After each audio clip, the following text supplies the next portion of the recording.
This is now the third year that I've been coming, and I've watched it grow and been excited by Jason's leadership, and I'm actually jealous. I wish I had had a space like this to come to when I was a young pastor, because being a pastor is a very lonely job. If there is a moment when you get together with other pastors and spouses, there's a sort of sigh of relief. We can actually talk about the things that are on our hearts, to be able to explore some really key issues about where our culture is going and how the gospel can minister to and within that culture.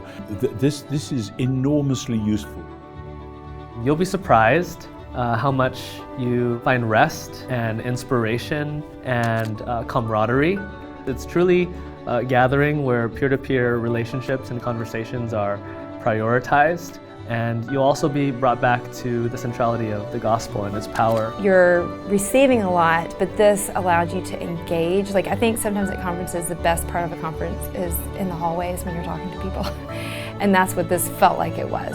You know, knowing that we're in this together, I think I needed to see a lot of that and how similar it was in many instances with things like loneliness.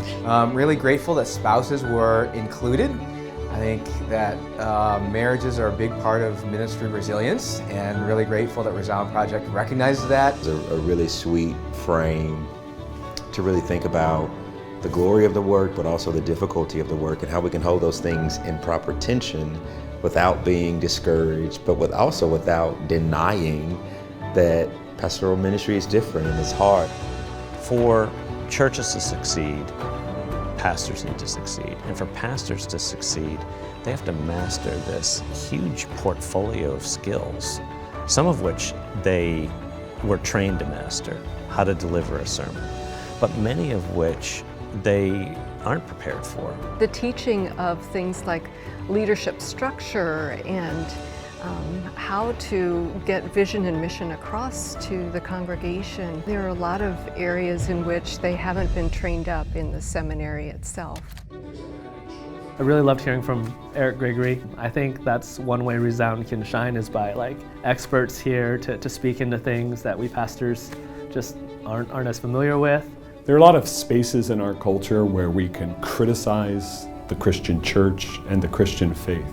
Sometimes in healthy ways, sometimes in not healthy ways. But I think the Resound Project provides an opportunity to gather people for a constructive vision, to present the gospel and communicate it, not just to stand against something, but to stand for something. It's been restorative in the amazing and incredible and almost overwhelming hospitality. But it's also been restorative to be with other pastors and their spouses who are experiencing some of the same joys and sorrows that we are, but also has been cultivating as we go back to Dallas to think about, okay, what's next?